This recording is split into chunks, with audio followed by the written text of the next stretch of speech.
Buenos días, buenas tardes o buenas noches, mis hermanos. En este momento me propongo hablarles sobre un tema que muchos quizás no conozcan muy bien, y es el tema que tiene que ver con el mensaje que fue enviado a nuestro pueblo en 1888 en Minneapolis y que hasta el presente no ha sido recibido como tiene que haber sido recibido. Ese mensaje que fue enviado por Dios en Minneapolis, que nunca ha sido recibido, como les decía, por nuestra iglesia, sino solo por un reducido grupo que dentro de nuestro pueblo remanente, es decir, dentro de nuestra iglesia, y no ha sido recibido por cada generación de las que han existido hasta el presente, y que se ha formado desde 1844 hasta nuestro tiempo dentro de nuestro movimiento. Es necesario que lo entendamos. En el año 1926, precisamente fue la fecha en que naciera mi papá. Mi papá nació un 12 de noviembre del año 1926. Pero en ese año, Arturo Daniels, quien fue presidente de la Iglesia Adventista del Séptimo Día, de la Conferencia General de la Iglesia Adventista del Séptimo Día, y fue el presidente que más tiempo duró en el cargo en nuestra historia, porque él estuvo desde el año 1901 hasta el año 1922. Es decir, que estuvo 21 años en el cargo, 2 décadas. Él creía, en este caso Daniels, y él aceptaba y él predicaba el mensaje presentado en Minneapolis, en este caso en 1888 por los jóvenes pastores norteamericanos Alonzo T. Jones y L. J. Waggoner.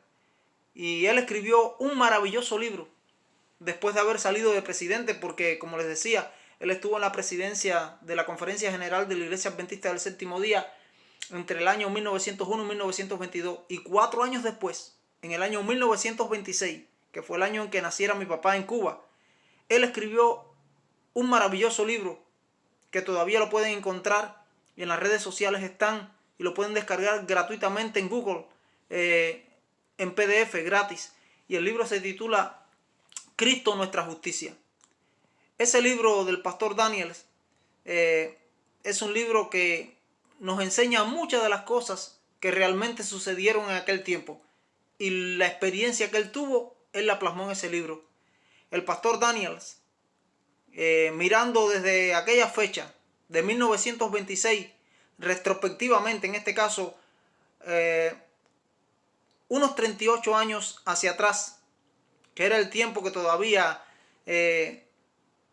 está enmarcado dentro del periodo de una generación, porque una generación, según la Biblia, como dice Pablo en Hebreos 3, en el capítulo 3, versículos 3 al 8 o al 10, creo que es, dice que dura 40 años. Entonces, él mirando hacia atrás, rememorando todo lo que había acontecido durante todo el periodo de su presidencia hasta el año 1888, está recorriendo un periodo de 38 años en su libro, y él mirando hacia atrás recoge todo el periodo de una generación.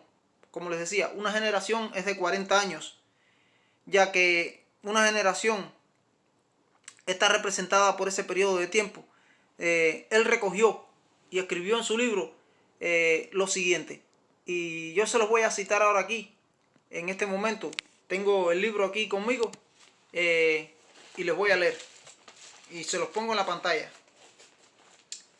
Dice así: qué triste es y profundamente lamentable que este mensaje de la justicia de Cristo fuera dado con la oposición de hombres sinceros y bien intencionados en la causa de Dios.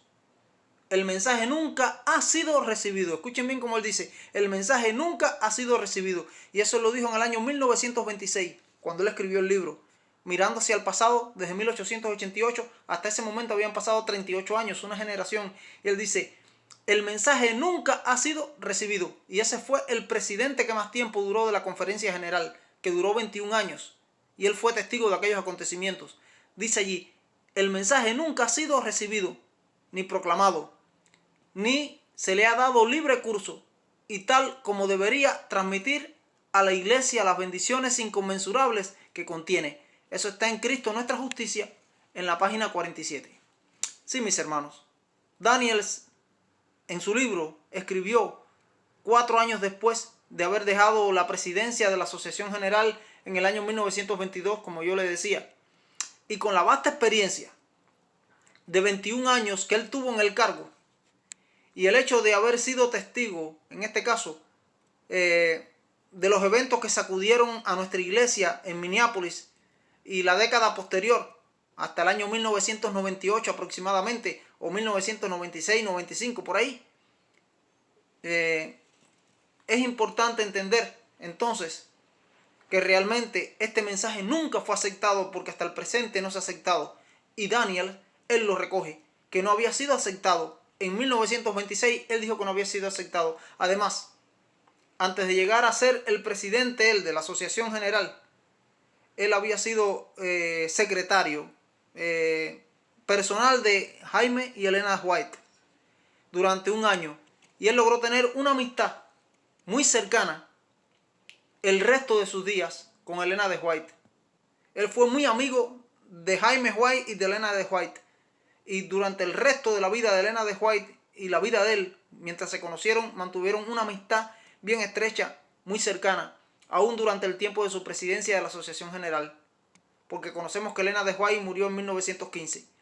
Entonces, este análisis de Daniels, de Arturo Daniels, o Arthur Daniels, en su libro escrito en 1926, echa por tierra, mis hermanos, completamente la propaganda falsa y completamente, en este caso, propagada desde hace años, y es una idea falsa que se sigue enseñando hoy en día.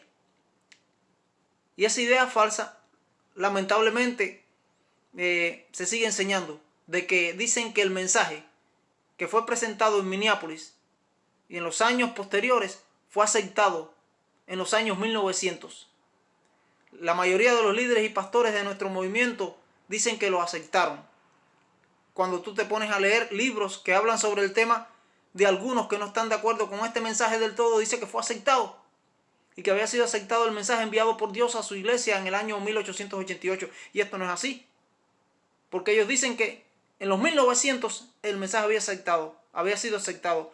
Y aquí vemos a Daniel, que fue presidente de la Asociación General, el que más tiempo duró, disculpen, 21 años en la presidencia de la Asociación General. Y en el año 1926 él está escribiendo en esta cita que está en su libro, en la página 47, y él está diciendo que este mensaje no había sido aceptado hasta ese momento. Entonces no pueden decir que el mensaje fue aceptado en los 1900, en los principios, porque eso es mentira. Ese mensaje nunca fue aceptado ni ha sido aceptado hasta el día de hoy. Pero sin embargo, en este libro escrito por Daniel, él afirma que el mensaje de Minneapolis nunca fue recibido por nuestro pueblo.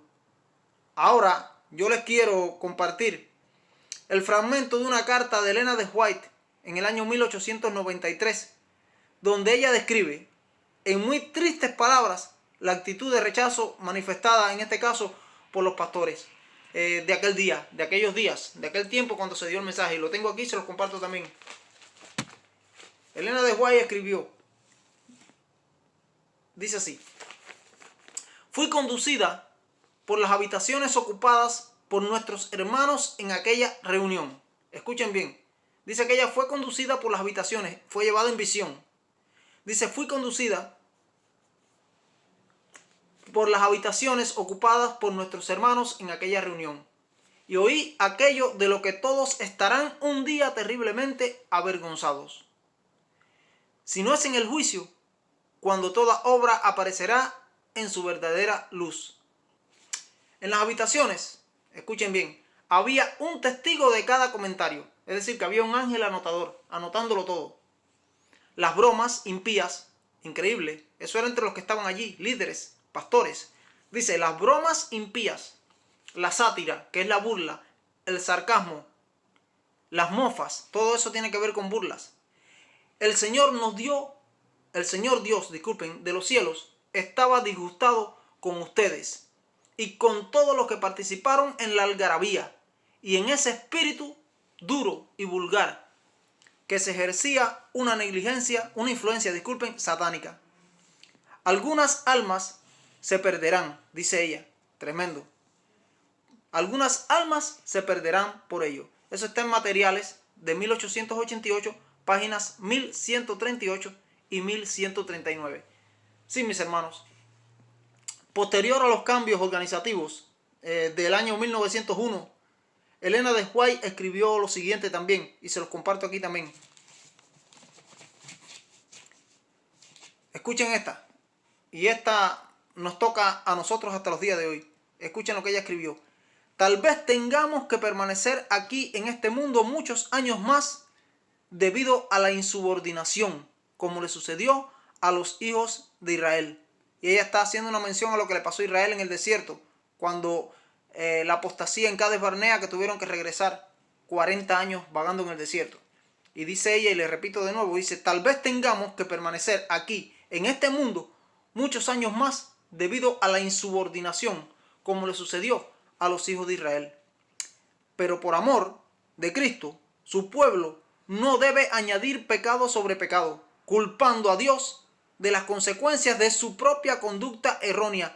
Y eso está en Manuscritos Liberados, en el volumen 10, en las páginas 277 disculpen, y 278. Ahora bien, en el año 1902, mis hermanos, Elena de White también escribió al Comité de la Conferencia General lo siguiente, y aquí lo tengo y se los comparto también. Ella escribió: pero la obra de todo el cielo estaba esperando hacer tan pronto como los hombres prepararan el camino, no fue hecha. Es decir, les repito, pero la obra que todo el cielo estaba esperando hacer tan pronto como los hombres prepararan el camino, no fue hecha. Pues los dirigentes de la obra, escuchen bien como ella dice los dirigentes, pues los dirigentes de la obra cerraron y trancaron la puerta a la entrada del Espíritu. ¿Quiénes trancaron la entrada del Espíritu? Dice que los dirigentes de la iglesia trancaron a que el Espíritu viniera. Dice, hubo negligencia en la completa entrega a Dios.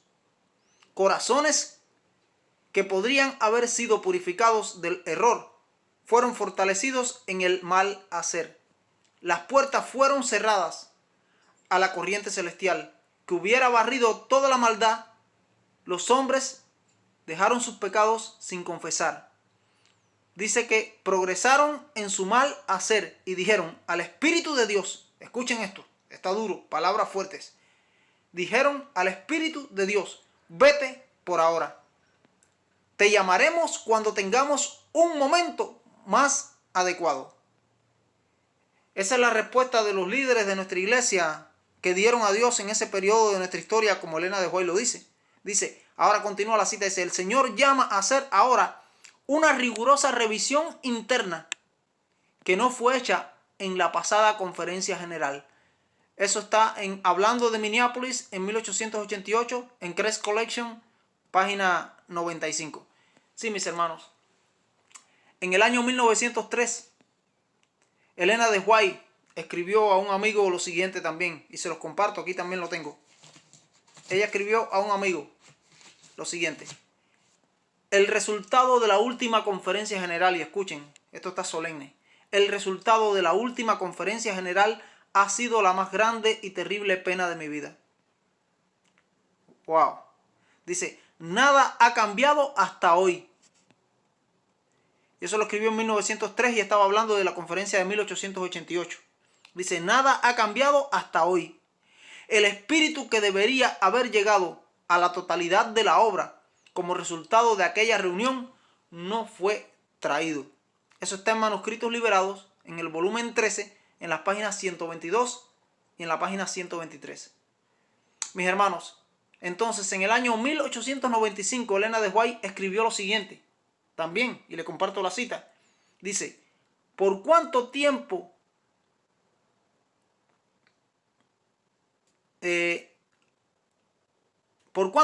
habéis de despreciar a los mensajeros de la justicia de Dios? Preguntó ella. Dios les ha dado a ellos su mensaje, y se refería en este caso a Waggoner y John, que fueron los mensajeros, los atalayas que Dios envió, según ella misma los identificó. Ellos llevan la palabra del Señor, pero hay quienes despreciaron a esos hombres y al mensaje que llevaban.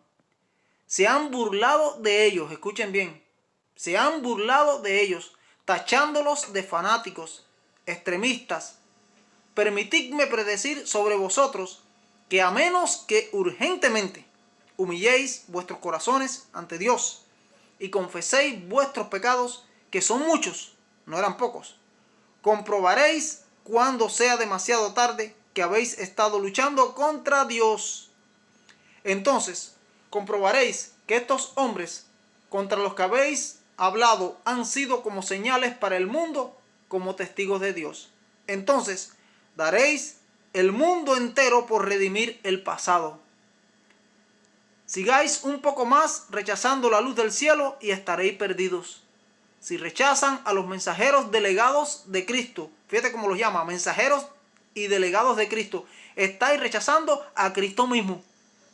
Y eso fue lo que pasó al rechazar a Waggoner y Young con su mensaje, que era el mensaje del cielo. Estaban rechazando a Cristo. Dice, desprecien esta gloriosa oferta de justificación por medio de la sangre de Cristo y de santificación por medio del poder purificador del Espíritu Santo, y no quedará más sacrificio por los pecados, sino una horrenda expectación del juicio y ardiente indignación divina que ha de devorar a los adversarios. Eso está en Materiales de 1888, en las páginas 1341 y en la página 1342.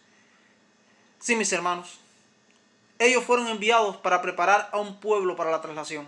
En este caso, los pastores Waggoner y Young, que Dios los llamó para esa labor, para esa obra, fueron sus delegados, fueron sus atalayas, fueron sus mensajeros con el mensaje enviado del cielo, y fueron usados en aquel momento para, con ese mensaje, preparar al pueblo de Dios final, a una generación para la traslación al cielo.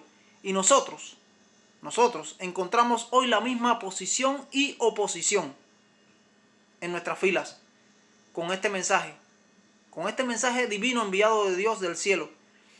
La conferencia de Minneapolis, mis hermanos, se volvió en un rechazo a Dios a través de los mensajeros que él envió, y una revuelta contra Elena de White de parte de los líderes, en este caso cumpliéndose nuevamente las palabras de Jesús en Mateo 23, que decían, Jerusalén, Jerusalén, sé que se saben el texto en Mateo 23, 37, Jerusalén, Jerusalén, que matas a los profetas y apedreas a los que te son enviados.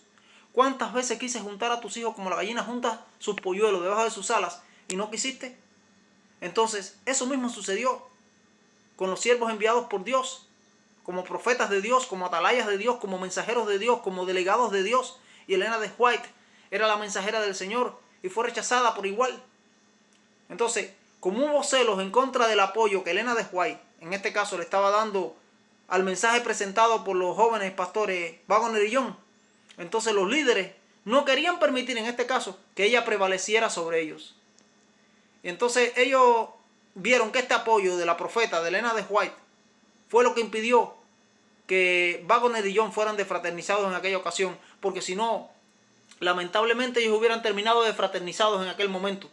Pero el apoyo que le dio Elena de White, eso fue lo que los frenó para lograr defraternizar, lo que en eso iban a terminar en aquel momento. Así entonces comenzaron a dudar de que Elena de White fuera inspirada por Dios en aquel momento y con autoridad profética directa de la parte de Dios. Entonces pensaron que su apoyo a aquel mensaje fueron opiniones o ideas personales de Elena de White en defensa de Waggoner y Young, porque se parcializó con ellos. Así pensaban. Y esto le costó a Elena de White que la enviaran lejos, en aquella ocasión hasta Australia, para sacarla del medio. En el año 1902, Elena de White se dio cuenta de lo que sucedía y escribió lo siguiente, y se los comparto aquí también en la pantalla. Dice así: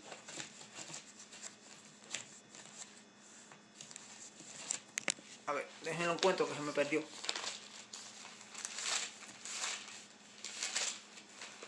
Ya lo tengo. Escuchen lo que ella escribió en el año 1902. No apareceré ante vosotros de nuevo en nuestras reuniones generales, a menos que sea impresionada a hacerlo por el Espíritu de Dios. La última conferencia general a la que acudimos dio toda la evidencia que nunca hayáis tenido en reunión alguna. Si esa reunión no os ha convencido de que Dios está obrando por medio de su Espíritu a través de su humilde servidora, es porque el candelero ha sido quitado de su lugar. Eso está en Manuscritos Liberados, volumen 18, páginas 195 y 196. Mis hermanos, los ataques contra Waggoner y Young y contra el mensaje de la justicia por la fe, enviado por el cielo, en este caso enviado por Dios, por medio de su Espíritu Santo a través de ellos, sigue siendo rechazado hoy en día, en este pleno siglo XXI, en este año 2020, y sigue siendo rechazado hoy en día de igual forma, o mucho más, quizás que en el pasado siglo XIX y principios del siglo XX, porque el mensaje comenzó en 1888 y se estuvo extendiendo la oportunidad para la aceptación de él hasta el año 1895, 1896 aproximadamente. A finales de noviembre del año 1892 se publicó en la Review and Herald un artículo en 2 partes de Elena de White. Y esto fue lo que ella escribió, y lo tengo aquí, y se lo comparto también. Ese artículo de la Review and Herald, en el año 1892, en este caso 4 años después de lo que sucedió en Minneapolis, del comienzo de este mensaje en Minneapolis, dice ella allí, en Review and Herald, el fuerte pregón del tercer ángel, escuchen bien esto, dice que el fuerte pregón del tercer ángel ha comenzado ya en la revelación de la justicia de Cristo. Ha comenzado ya en la revelación de la justicia de Cristo.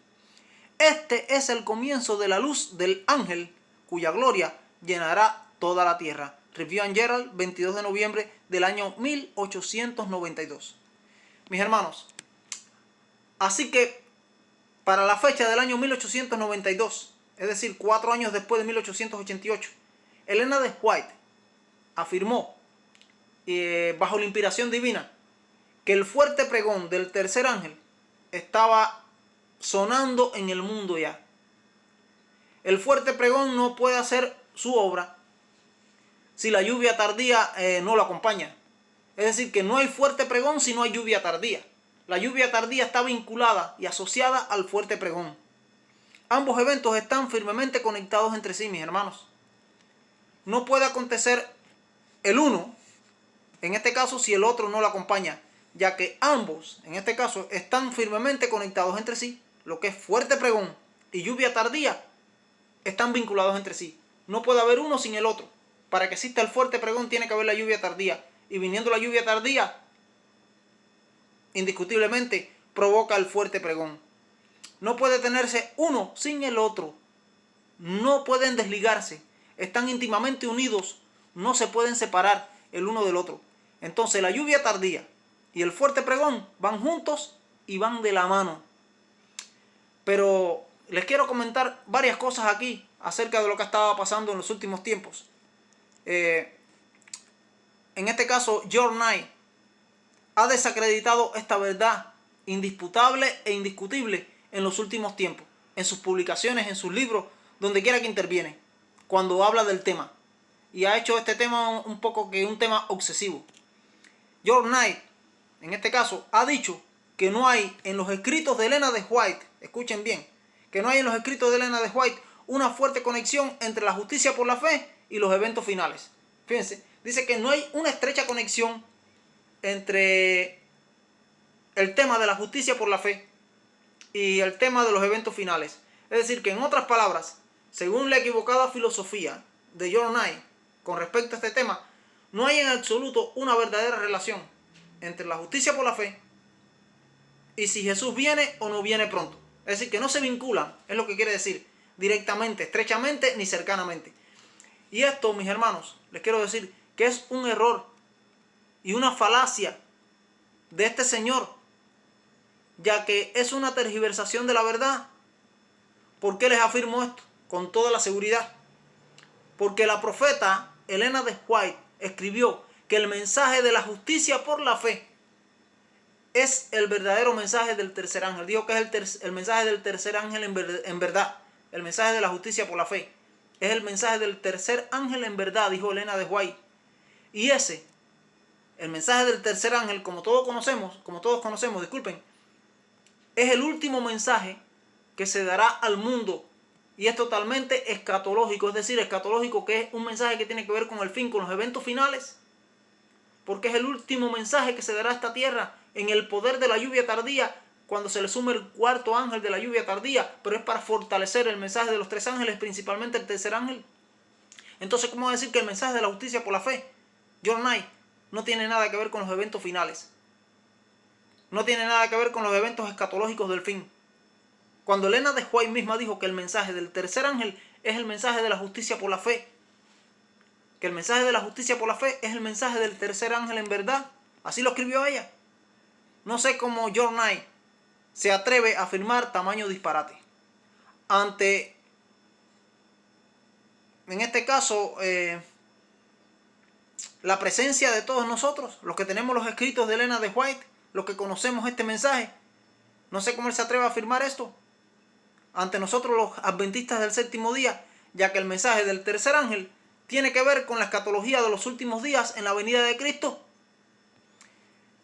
Él también ha dicho que Alonzo T. Jones interpretó la cita de El fuerte pregón dada por Elena de White como algo muy importante, como si le hubiera dado mucho énfasis y mucha importancia, pero eso no quiere decir que él tuviera razón. En este caso, Alonzo T. Jones, diciéndolo John Knight, que eso no quiere decir que tuviera el razón en lo que estaba diciendo. Él, en su propia opinión, en este caso, afirma que Elena de White no dijo, y cuando digo él estoy hablando de John Knight, es decir, que John Knight, en su propia opinión, él afirma que Elena de White nunca dijo que la lluvia tardía hubiera comenzado con la predicación de la justicia por la fe de Cristo en Minneapolis en 1888. John Knight ha dicho que ella, en este caso Elena de White, se refería solamente al fuerte pregón, divorciándolo de la lluvia tardía. Que dice él que el fuerte pregón no es la lluvia tardía, ni nada tiene que ver. Eso es lo que dice John Knight. Entonces, y que fueron hombres como John Prescott, en este caso, y Starr, quienes tomaron la conclusión apresurada y equivocada de que el fuerte pregón y la lluvia tardía eran el mismo evento. Pero en este caso, John Knight está prejuiciado contra los mensajeros, y este mensaje enviado por Dios en Minneapolis. Sí, mis hermanos, este mensaje cuenta con el apoyo total de la pluma de la inspiración divina. Es que por lógica, no puede haber fuerte pregón sin lluvia tardía. No sé cómo se le ocurre decir eso, en qué cabeza. Lo podrá creer otro que no sepa de este mensaje, pero cualquier adventista que se haya leído los escritos del Espíritu y Profecía, que conozca el libro de Apocalipsis y el mensaje que tenemos de este tiempo final, no puede decir tamaño disparate. Y eso que es un teólogo renombrado y famoso. Entonces eso es imposible. Y esas palabras de él son una falacia, digo yo, y se lo digo a quien sea. Y es un engaño. Y es diríamos, un prejuicio de su parte en contra de este mensaje y de los mensajeros, al decir que fue algo tramado. Él dijo que estos hombres transformaron la declaración de Elena de White de noviembre del año 1892, que le leí anteriormente, de que el fuerte pregón había comenzado, en la idea de que la lluvia tardía había comenzado ya. Él ha dicho que ni Alonzo T. Jones ni Prescott eran totalmente confiables, que eran fiables. Escuchen bien esto. Y está fuera de contexto, está fuera de época, está anacrónico en lo que está diciendo. Porque él dice que ni Alonzo T. Jones, ni en este caso Prescott, que fueron los que estaban diciendo que la lluvia tardía era el Espíritu Santo, era el fuerte pregón. Entonces dice que ni Prescott ni Alonzo T. Jones eran totalmente confiables, eran fiables en asuntos del Espíritu Santo en los tiempos de las reuniones de 1893. Fíjense, él ubica dentro de sus publicaciones que en el año 1893 que ni Alonzo T. Jones ni Prescott eran fiables en la presentación de este tema de vincular al Espíritu Santo con el fuerte pregón, que no eran fiables en el año 1893. Pero es deshonesto de parte de John Knight decir esto, que ellos no eran fiables para el año 1893, que Alonzo T. Jones no era fiable para el año 1893. ¿Y saben por qué? Porque ya en esa fecha, en el año 1893, habían pasado solamente 5 años desde que sucedió el Congreso de Minneapolis en el año 1888. Habían pasado solamente 5 años, donde en esa época en ese periodo de 5 años, de 1888 a 1893, Elena de White escribía de Waggoner y Jones, que eran los mensajeros enviados por Dios, que eran atalayas enviados por Dios, que eran los delegados de Cristo, eran los delegados de Dios enviados por Dios para dar el más precioso mensaje. Entonces, ¿cómo él va a decir, John Knight, que en el año 1893 Alonzo T. Jones no era fiable? Cuando Elena de White, bajo la inspiración divina, durante ese periodo de años siguió escribiendo y diciendo que eran los enviados por Dios con el mensaje que Dios había enviado del cielo, el mensaje más precioso, que eran los atalayas. Entonces, yo les pregunto a ustedes que me escuchan, ¿a quién le hacemos caso entonces? ¿Le hacemos caso a John Knight o a Elena de White? ¿Le hacemos caso a un hombre teólogo que está especulando solamente, no sé por qué razón, o le hacemos caso a la mensajera del Señor que escribió bajo la inspiración divina? ¿Creemos a un John Knight que está prejuiciado o a Elena de White que es la mensajera del Señor? Tenemos que hacernos esa pregunta. Entonces, esos son ataques, mis hermanos, ataques modernos, como lo fueron en el pasado contra los mensajeros enviados por Dios, como lo fueron contra los atalayas enviados por Dios, como lo fueron contra los delegados de Dios para dar el más precioso mensaje. Entonces, John Knight ataca a Alonzo T. Jones basándose en errores que él cometiera en el pasado. Alonzo T. Jones cometió un error y se los voy a contar aquí y algunos lo han leído y lo conocen. Como por ejemplo, en un momento de confusión de él, como todo ser humano lo tenemos porque somos seres humanos, él apoyó las supuestas visiones que tuvo una tal Anna Rice. Pero Elena de White se dirigió a Alonzo T. Jones y lo reprobó y le dijo que no debería haber hecho eso. Entonces Alonzo T. Jones, escuchen bien, al recibir la reprimenda, la amonestación de la profeta de Dios de Elena de White, la leyó públicamente en la iglesia. Fíjense, él tomó la reprensión de Elena de White, él no fue orgulloso. Él tomó esa reprensión que Elena de White le dirigió en una carta y él la leyó públicamente en la iglesia y confesó su error en público diciendo, me equivoqué. Él reconoció su falta, lo leyó en público, se dio al orgullo humano y reconoció su error y su equivocación y dijo, me equivoqué, en público, delante de todo el mundo lo leyó. Entonces, ¿qué más necesita un ser humano, mis hermanos? No infalible como lo eres tú, no infalible como lo soy yo, porque no somos infalibles, como así mismo no lo era Alonzo T. Jones. ¿Qué más necesita un ser humano que no es infalible después de tomar una mala decisión? Sin dudas, es la actitud correcta y más humilde de ese ser humano después de una equivocación, es arrepentirse y confesar públicamente, me equivoqué. Si tu error fue público y él había reconocido públicamente a Anna Rice en un momento, cuando Elena de White lo amonestó, él reconoció su equivocación y la hizo pública. Hizo público lo que Elena de White le había amonestado y dijo, yo me equivoqué, reconoció su error. Y eso fue lo que hizo Jones, Alonzo T. Jones. Así que no podemos sacarle trapo sucio al sol, en este caso Alonzo T. Jones, como le saca John Knight, cuando Dios nunca toma esa actitud ante el arrepentimiento nuestro. Porque si Dios fuera a sacar todos nuestros trapos sucios al sol, todo lo que hemos hecho malo en el pasado, lo que hicimos ayer, lo que estamos haciendo ahora en este momento quizás que me están escuchando, o lo que hicimos en el día de hoy, entonces ¿qué sería de nosotros?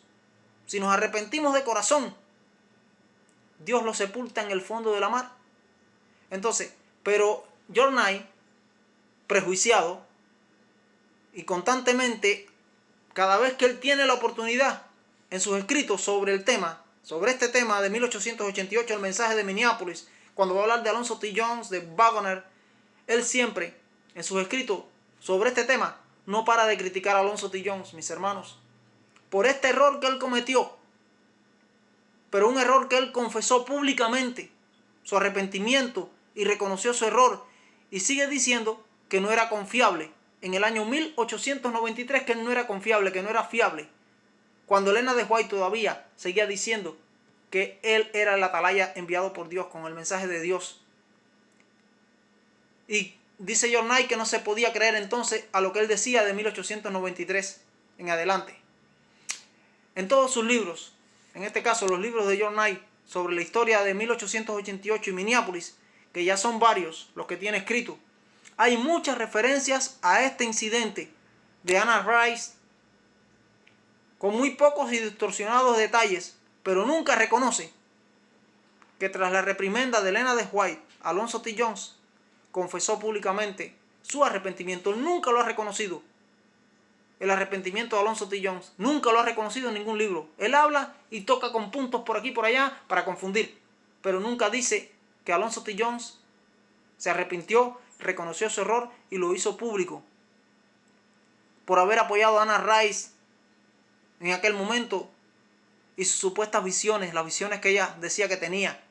Todo esto demuestra solamente una cosa, mi hermano, y es el odio y el prejuicio que quizás John Knight tiene contra el mensaje y los mensajeros enviados a Minneapolis por Dios, por el Señor, para dar su más precioso mensaje. Su propósito al usar este incidente que le aconteciera a Alonzo T. Jones no es otro que desacreditar a este atalaya, a este mensajero enviado por Dios, que había sido enviado por Dios. Estas son acusaciones modernas, mis hermanos, en contra de los mensajeros enviados por Dios en el pasado.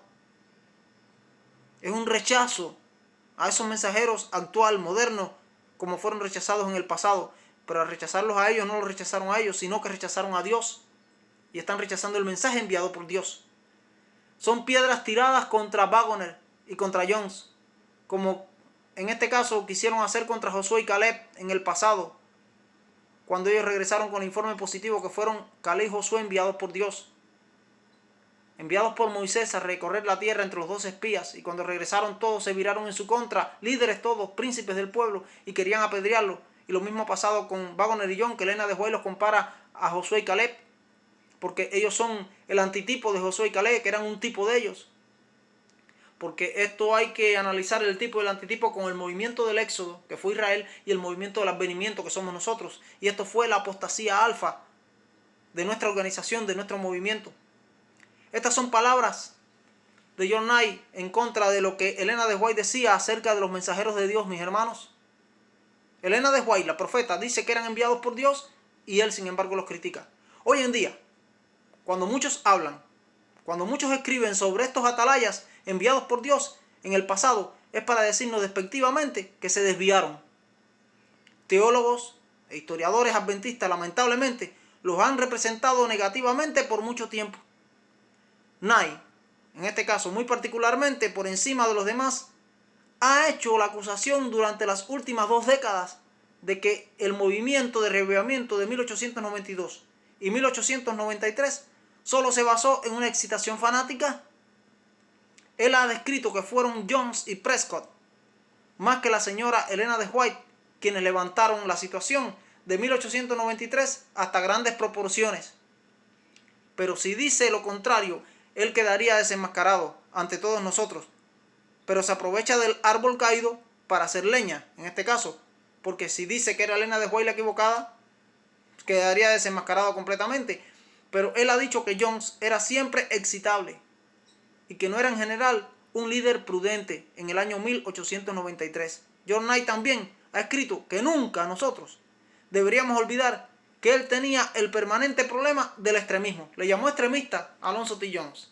Y le ha llamado extremista y le sigue llamando extremista. No es que le llamó, porque él sigue vivo, John Knight, y sigue escribiendo. Es decir, que muchos aplauden a John Knight hoy en día, a pesar de sus continuos ataques a los mensajeros de Dios. A los mensajeros que Dios envió con el verdadero mensaje de la justicia por la fe, presentado por ellos y confirmado por Elena de White con sus escritos. Es decir, mis hermanos, que muchos son los que aplauden a John Knight a pesar de sus continuos ataques a los mensajeros de Dios y al verdadero mensaje de la justicia por la fe presentado por ellos, en este caso y confirmado por Elena de White.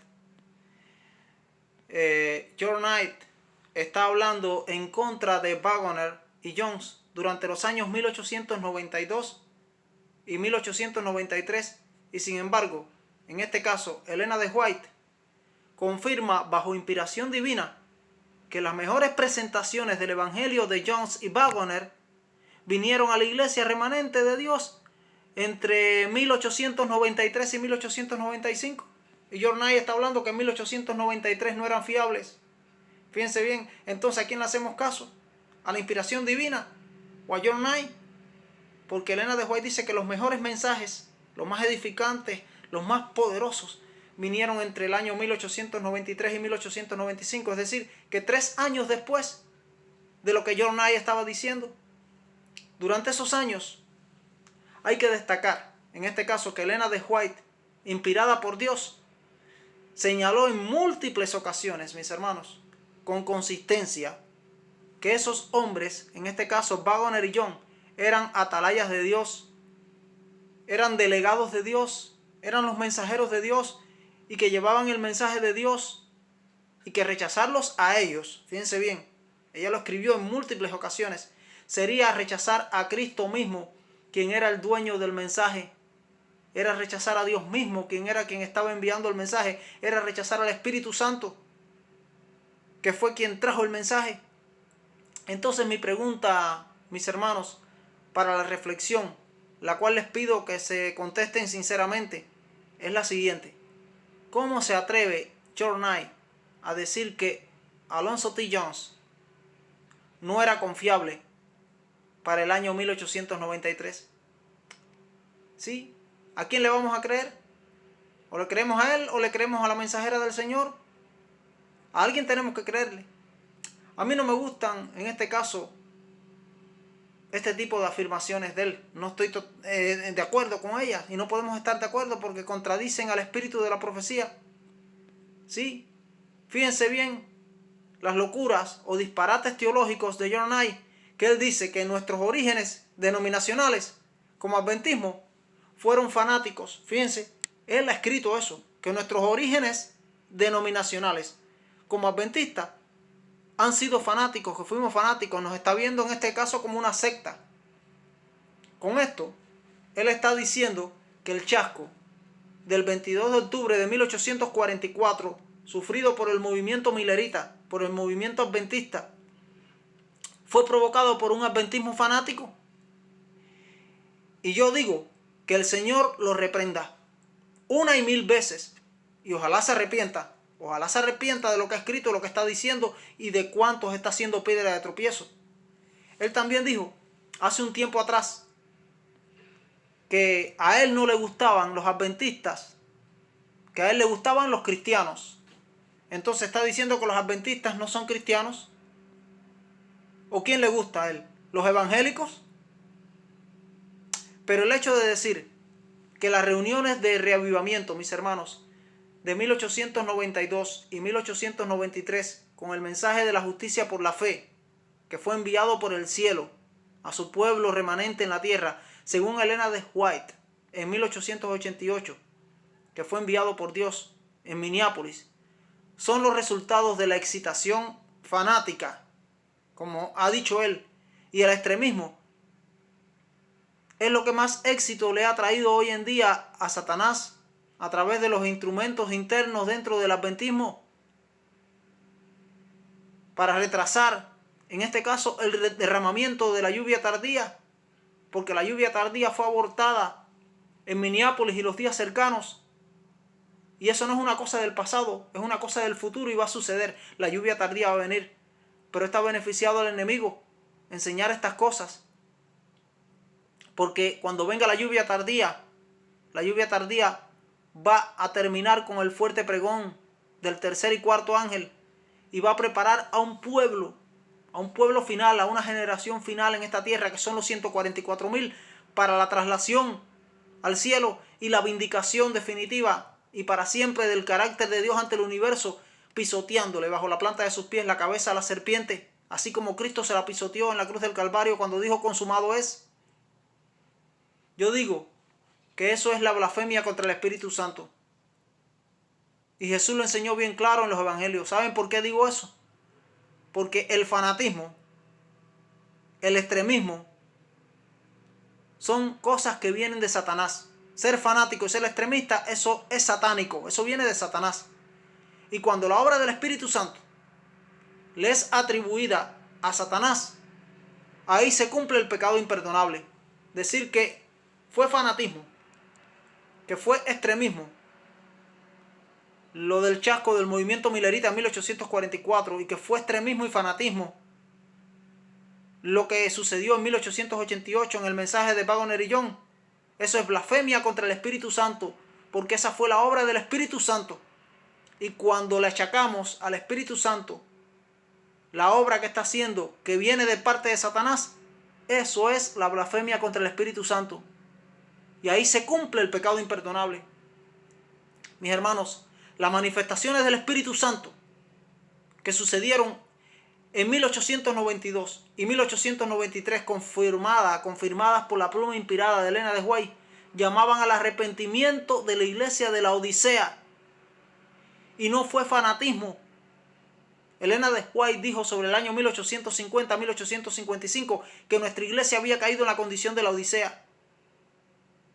Entonces, ese movimiento que sucedió durante 1888 y los años siguientes, y las grandes cosas que pasaron principalmente entre 1892 a 1895, después del mensaje presentado en Minneapolis en 1888, fue algo que vino de Dios, fue el Espíritu Santo el que estaba trabajando.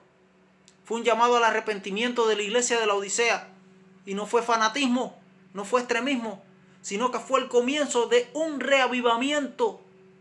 Pero un reavivamiento genuino, pero que fue abortado por el rechazo del Consolador, al rechazar el mensaje que traían los mensajeros enviados por el cielo, comisionados por el cielo, delegados por el cielo, que eran los atalayas de Dios, que fueron Alonzo T. Jones y L.J. Waggoner.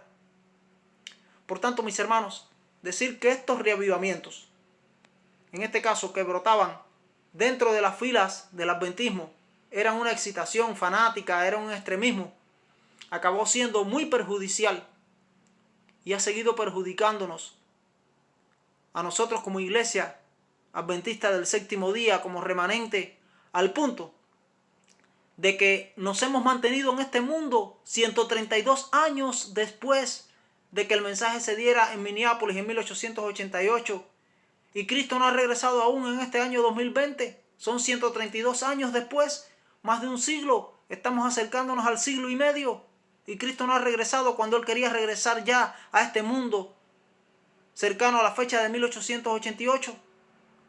Tanto Uriah Smith, uno de los pioneros que más se opusieron al mensaje de Waggoner y Young, como John Harvey Kellogg, el médico, lanzaron sus ataques contra estos reavivamientos de aquellos días, tildándolo de fanatismo, así como hace hoy en día John Knight.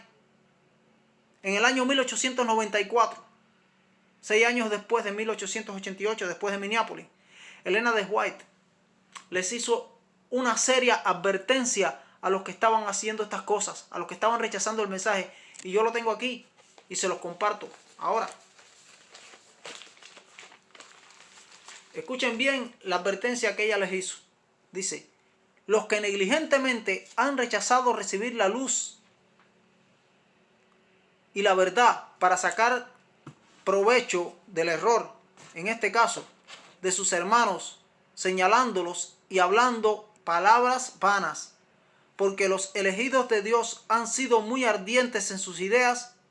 Fíjense bien, ella los llama los elegidos de Dios, y está hablando de Waggoner y Young, y han llevado ciertos asuntos de una manera muy fuerte. Tenemos necesidad de estos elementos ardientes, pues esta obra no es una obra pasiva, fíjense, es agresiva. Nuestra obra es ardiente, escribió ella. Los agentes elegidos de Dios, y está hablando de Waggoner y Young. Fíjense cuántas maneras de referirse a ellos, cuántos epítetos para señalar a Waggoner y Young como los elegidos por Dios. Dice: los agentes elegidos de Dios se habrían regocijado de conectar con los hombres que se mantuvieron distantes de ellos, cuestionando, criticando y oponiéndose. Pero si los hombres que debieran haber usado su experiencia en impulsar la obra han trabajado para entorpecerla, y han existido errores que no habrían habido si hubieran estado en su lugar asignado, pregunta ella, ¿a quiénes considerará Dios? ¿A quiénes considerará Dios responsables de estos errores? Él considerará, y escuchen bien, responsables a esos mismos hombres que deberían haber sido luz unificadora y que deberían haberse unido con los fieles atalayas estos días de peligro. Fíjense cómo los llama otra vez, fieles atalayas, elegidos de Dios. Ella los llama delegados de Dios, los llama los mensajeros de Dios. Todo eso ella se refiere a Waggoner y Young con esos términos, y eso está en Materiales de 1888, en la página 1246 y en la página 1248. Mis hermanos, según la inspiración divina, a través de los escritos de Elena de White, la culpa del rechazo fue puesta a los pies de aquellos que habían estado luchando contra estos mensajeros, contra estos mensajes, más que contra los mensajeros, contra el mensaje que traían los mensajeros que habían sido delegados por el cielo, que habían sido elegidos por el cielo, que habían sido enviados por el cielo y que estaban siendo usados por el Espíritu Santo, y que de otra forma podrían haber ayudado a Jones y Waggoner, estos hombres que se opusieron, si estos se hubieran desanimado en algún momento. Elena de White dice que Jones y Waggoner eran elegidos de Dios, que eran fieles atalayas, que eran los delegados del cielo. Y estos son definiciones y términos que nada tienen que ver con fanatismo, no tienen nada que ver con extremismo, no tienen nada que ver con fariseísmo, no tienen nada que ver con nada de lo que se le ha dicho y se le dice, como los habían llamado y como se les siguen llamando hoy en día, y como George Knight los define hoy en día, y la compañía de él, todos aquellos que con él participan de lo mismo, que son muchos, que no son pocos. Los que rechazan hoy en día y siguen atacando y oponiéndose al mensaje traído en 1888, en este siglo XX todavía, dentro del seno del remanente, se están oponiendo a Dios como antaño, y su gracia se les puede cerrar, porque están rechazando a Dios y su mensaje enviado por el Espíritu Santo a su pueblo. Pero ellos pueden atacar a Waggoner y Jones, pueden atacar a Jones, pueden hacerlo con Waggoner, pero la realidad de lo que no les gusta es el mensaje enviado por el cielo, no es el instrumento humano. No importa el mensajero, lo que importa es el mensaje y quién envía el mensaje. Y al rechazar al mensajero está rechazando a quién es el dueño del mensaje. Y hay que tener cuidado, porque eso es la blasfemia contra el Espíritu Santo. Pueden rechazar a los mensajeros, sí, pero al final no están rechazando a los hombres, mis hermanos, sino que están rechazando a Dios. Y si tú eres parte de esto, si yo soy parte de esto, estamos rechazando a Dios al rechazar este mensaje que Dios envió a su iglesia en Minneapolis en 1888. Sí, estamos rechazando a Dios, que fue quien envió el mensaje a través de aquellos hombres, a través de aquellos instrumentos humanos, a través de aquellos atalayas que fueron sus siervos, que dieron su voz, que dieron su mensaje. Por tanto, son opositores y enemigos de Dios, y nos podemos convertir en opositores y enemigos de Dios y su palabra. Y esto no tiene posición intermedia, mi hermano. Con Dios no hay posición neutral. No hay posición neutral. Y me recuerdo la historia de Elías en el Monte Carmelo, cuando el pueblo estaba allí, que Elías le dijo: ¿hasta cuándo van a claudicar entre dos pensamientos? ¿Hasta cuándo vamos a estar claudicando entre dos pensamientos? No podemos tener un pie en un lado de la cerca y un pie al otro lado de la cerca. No, tenemos que estar definidos en un solo bando, en un solo lugar de una vez. Si no recogemos con Dios, estamos desparramando. Jesús dijo: quien conmigo no recoge, conmigo desparrama. Y dijo él que quien no está con él, está contra él, está en su contra. Quien conmigo no es contra mí. Elena de White escribió en El deseado de todas las gentes, mis hermanos, en el año 1898, en su página 633, la siguiente cita, que se las comparto aquí en la pantalla: deseado de todas las gentes, en la página 633, página 633 del deseado de toda la gente, que lo escribió en el año 1898, es decir, 10 años después de los eventos de Minneapolis. Y la cita dice así: si la iglesia de Cristo, escuchen bien, si la iglesia de Cristo hubiera llevado a cabo la obra señalada tal como el Señor lo mandó, todo el mundo ya hubiera sido amonestado y el Señor Jesús hubiera venido a la tierra en poder y gran gloria. Deseado de todas las gentes, página 633.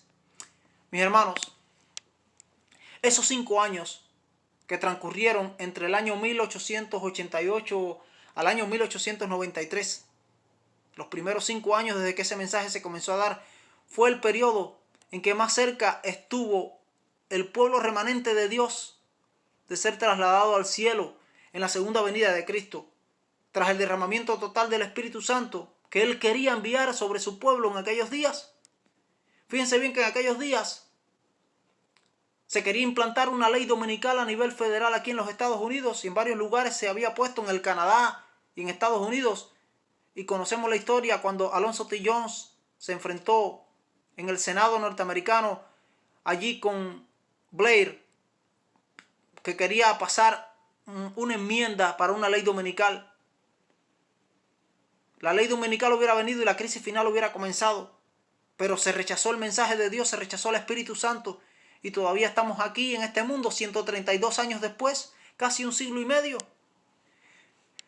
Si su pueblo remanente, si su iglesia hubiese aceptado el mensaje que Él envió a través de sus siervos, de sus atalayas, y no lo hubieran rechazado a ellos, y no hubieran rechazado el mensaje de Dios enviado por medio de ellos, se hubiese preparado una generación, la generación final, o el pueblo final de Dios, para la traslación hace más de 100 años atrás, mis hermanos. La experiencia de la lluvia tardía y el fuerte pregón estuvo a punto de ocurrir en su plenitud en aquellos días, y esto hubiese traído de forma inevitable, sin dudas, el cumplimiento de las predicciones que todos conocemos sobre la ley dominical definitiva a nivel federal en esta nación, los Estados Unidos, y en el mundo entero a escala global, lo cual estuvo muy cerca, como les decía, en aquellos días en los Estados Unidos y en el Canadá. Esto hubiera llevado al fin del juicio celestial, al fin de la expiación y la terminación de esa expiación final que se está desarrollando en el santuario celestial, cerrando el tiempo de gracia, y hubiesen comenzado a caer las plagas postreras, y hubiera comenzado el tiempo de angustia de Jacob, y con ello todos los eventos que iban a terminar con la segunda venida de Cristo en aquellos días. Todo eso hubiese ocurrido en la segunda generación del remanente de Dios, porque aquella era la segunda generación. Recordemos que una generación es 40 años, y la primera generación fue de 1844 al año 1884, y la segunda generación fue de 1884 a 1926 o 24. Es decir, hace más de 100 años o un siglo atrás, mis hermanos, hubiera sucedido la venida de Cristo ya, porque Él quería venir. Y entonces, ¿por qué aún estamos aquí hoy, en este año 2020, en el siglo XXI, más de un siglo después de aquellos eventos?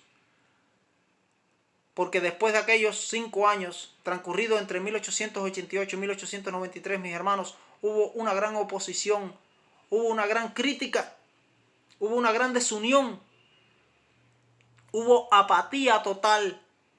Caímos en la condición de la Odisea y no quisimos despertar, y nos dormimos como las 10 vírgenes, y no estábamos preparados para la venida del esposo. Era la apatía total que definió la formación de la iglesia remanente de Dios en la condición de la tibieza apática de la Odisea, mis hermanos. La tercera generación, que sucedió después del año 1924 hacia acá, en el siglo posterior, es decir, en este caso en el siglo XX, que comenzó a vivir tras los eventos de Minneapolis, solo trajo en este caso transigencia y concesiones y absoluta dependencia del hombre y desobediencia a Dios, a los planes y propósitos de Dios a través de su pueblo remanente en la tierra. Trajo una total un total rechazo, un total caos en nuestras obras de las casas publicadoras, y aún no aprendemos la lección del incendio del edificio de Review and Herald en Battle Creek. A mediados del siglo XX llegamos al clímax, y precisamente en el año 1955 al 1957, al contactar con cristianos evangélicos, líderes prominentes evangélicos, para ganar respetabilidad en aquel tiempo, para que no nos tildaran de una secta. Entonces se hicieron concesiones, se hicieron transigencias con ellos, en el más básico fundamento de la fe cristiana, el verdadero evangelio de la justicia por la fe de Cristo, bautizándolos con el evangelio evangélico, bautizándonos con el evangelio evangélico y no con el presentado en Minneapolis, mis hermanos, el verdadero mensaje de la justicia por la fe, por aquel mensaje enviado del cielo a nuestra iglesia por medio de los pastores Alonzo T. Jones y L.J. Waggoner. Pocos años después, tras la apostasía de Desmond Ford, en los años 80, empezó a cuestionarse la verdad del santuario también. Fíjense que fue un proceso gradual de caída en búsqueda de la apostasía en nuestro medio, haciéndonos la pregunta de si esto tenía algo que ver con los eventos del tiempo del fin y la generación final de los 144,000 que lograron, en este caso, la victoria sobre la tentación y el pecado, o que lograrán la victoria sobre la tentación y el pecado. Nuestra singular comprensión de cómo vindicaremos a Dios en el gran conflicto, mis hermanos, está siendo duramente atacada. Está siendo atacada hoy en día con todo tipo de armamento, como si fueran las fuerzas de la OTAN, porque Satanás sabe que le queda poco tiempo y está siendo atacada toda esa gran verdad, todos esos fundamentos de la verdad que tienen que ver con la salvación. Está siendo atacado dentro de nuestro seno, dentro de nuestra iglesia, en la teología de nuestra iglesia, desde 1955 para acá, y mayormente después que salió editado el libro Los Adventistas del Séptimo Día responden a preguntas sobre doctrina en 1957 o QOD, y mayormente en los últimos años teniendo como emisarios protagonistas de esta obra de destrucción, digo yo, a hombres como John Knight, a Woodrow Wilson y a otros más como ellos, cuando hombres como Robert Wieland y Donald Shore comenzaron a darse cuenta de lo que realmente sucedió entre el año 1888 y el año 1893, se dedicaron a un meticuloso estudio, una investigación de estos mensajes, que fueron un mensaje de preparación para la traslación, mis hermanos, y fue un mensaje que presentaron ante los líderes de nuestra conferencia general para una revisión de este mensaje y haciéndolo, en este caso, haciéndoles a ellos un apelativo a que hubiera un arrepentimiento corporativo por el pecado de las generaciones previas que rechazaron este mensaje más precioso enviado del cielo, pero recibieron una gran oposición, recibieron difamación y oposición, y vinieron muchos ataques de parte de nuestros principales historiadores y teólogos en libros, en campestres, en presentaciones, en seminarios, y así volvimos a nuestro soñoliento estado laodicense nuevamente, regocijándonos, enorgulleciéndonos, como el laodiceo, del crecimiento mundial, con más de 20 millones de adventistas en todo el mundo y sus instituciones a escala global. Yo soy rico, estoy enriquecido, de nada tengo necesidad. Pero ¿cuál es la sentencia de Cristo? Tú eres un pobre, un ciego, un desventurado y un desnudo. Por lo tanto, yo te aconsejo que de mí compres oro refinado en fuego para que seas rico, vestiduras blancas para que te vistas y colirio para que unjas tus ojos. Sí, mis hermanos, todo eso lo hacemos ignorando los únicos mensajes que Dios envió para preparar a una generación final de su pueblo remanente en la tierra para la traslación en la segunda venida de Cristo al mundo. Pero si tenemos una esperanza de ver, en este caso, las puertas del cielo abiertas para nosotros en esta generación, mis hermanos, y llegar a constituir la compañía de los 144,000, esos que estarán sin mancha, sin arruga, esos que siguen al Cordero por donde quiera que va, esos que cantan un cántico nuevo, único, que más nadie puede aprender porque es el cántico de su experiencia. En el tiempo final debemos humillarnos, debemos humillar nuestros corazones, debemos crucificarnos juntamente con Cristo, como el apóstol Pablo lo dijo en Gálatas 2:20, y debemos tener la mente de Cristo, como dice Filipenses 2:5 en adelante, y deshacernos de nuestros prejuicios, deshacernos del yo, deshacernos de nuestro sueño laodicense como las 10 vírgenes y despertarnos. Y todo eso lo provoca el yo, el orgullo laodiceo, la arrogancia laodicea. Debemos desaparecer nosotros y que Cristo nazca, crezca en nosotros y decir como Él dijo allí en Getsemaní: sí, mis hermanos, Señor, si puede, pasa de mí esta copa, pero que no se haga como yo quiero, sino que se haga como tú. Debemos someter nuestra voluntad humana a la voluntad divina. Y para eso, mis hermanos, para eso necesitamos estudiar detenidamente ese mensaje traído a nuestra iglesia remanente en 1888 y enviado allí en Minneapolis, independientemente del ridículo, independientemente de la oposición con la que seamos enfrentados por nuestros llamados hermanos y dirigentes de la iglesia. Tenemos que estudiar este mensaje porque define salvación. Es un mensaje y es una experiencia que nos va a preparar, nos va a transformar y nos va a convertir en lo que Dios quiere que seamos, en la última generación, que en colaboración con Cristo, en el poder del Espíritu Santo en nuestra vida, durante el tiempo de la lluvia tardía, el fuerte pregón, le podamos dar el tiro de gracia final a Satanás, con el poder y la gracia de Dios, y lograr la victoria definitiva, pisoteándole su cabeza bajo la planta de nuestros pies. Sí, mi hermano, que Dios te bendiga, que Dios me bendiga, y quiera Dios que podamos estudiar este mensaje, quiera Dios que podamos comprenderlo, quiera Dios que podamos escudriñar en el conocimiento de estas verdades que han sido tapadas y ocultadas de nuestra vista, de nuestros oídos, principalmente desde el año 1957 para acá.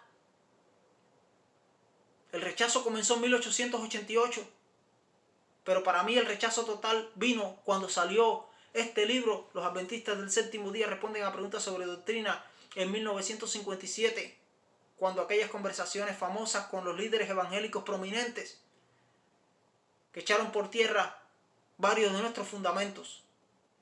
Así que, mi hermano, quiera Dios que esto no haya sido en vano.